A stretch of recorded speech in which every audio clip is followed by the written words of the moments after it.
Hi cherries, it's Jessica here from A Cherry on Top, and today I will be showing you how to use some of the goodies from the February cherry box.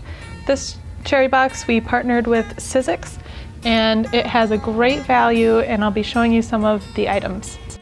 So this first item that I'm using is some of the Jar of Flowers dies, and this creates a cute little jar of flowers.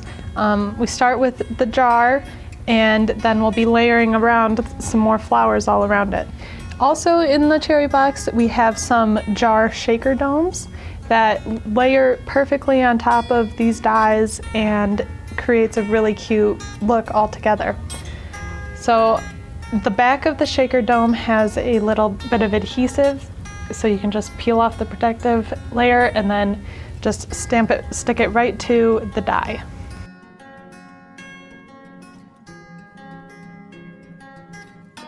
Now I'm going to start cutting out my flowers and laying them all out. There's a lot of different flowers in this die to choose from, and I like to do all of them.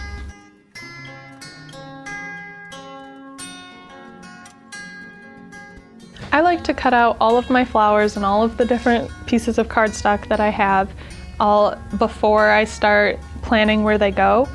I think it just runs a little more smoothly, and then I have more to play with.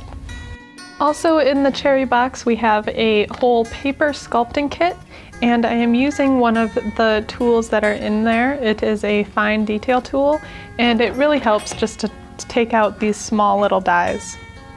Some other items that are included in the paper sculpting kit are scissors, a bunch of different styling tools, a quilling tool, fine detail tool, tweezers, a detail molding pad, and a regular molding pad. Right now I'm using the molding pad and one of the stylus tools, and I like to start on the flip side of the flower and get the edges to curl, and then flip it over and poke it in the middle so it has an indent in the center. I think this gives the flower a really nice rounded and curved look. You can really make these flowers look however you want them though, and you can shape them in so many ways. Another item that'll be in this cherry box is some quick drying express glue, which works perfectly for these flowers and all of these little pieces. It just quickly glues all of them together. Right now I'm working on some of my favorite flower dies from this set. I think they make like little daisies. I like to do 2 of them and then I'll layer them up.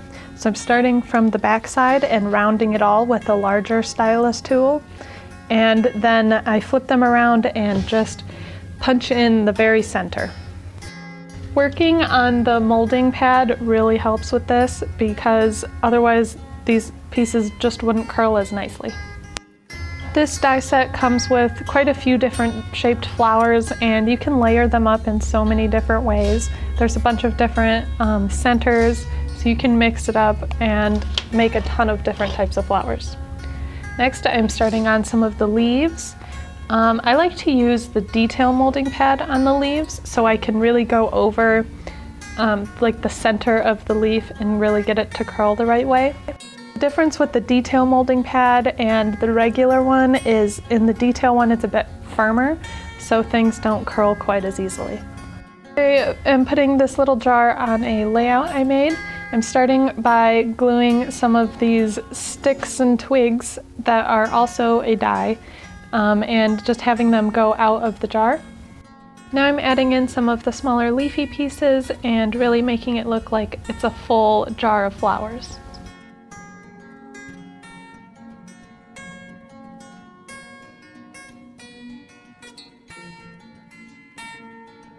Now comes the fun part of filling up this jar with some sequins and beads.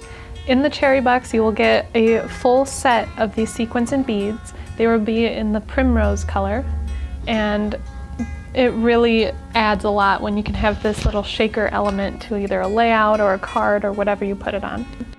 So how I found the best way to do this is I added all of my sequins in my jar. I filled it about halfway full, and then I added the glue, and then I'm going to put my layout on top of it. And when I flip it, make sure like it's fully stuck before you flip the page back over.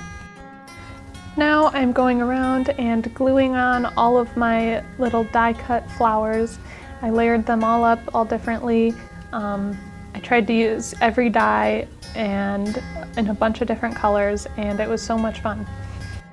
I really like the dimension that using the sculpting kit adds to the flowers. I think it just really pops them up and gives them something extra than just having flat flowers on your page. I also like the dimension from the jar and the element of the shaker, and I think it turns anything that you put it on into a lot more fun layout or card or whatever you want to put it on.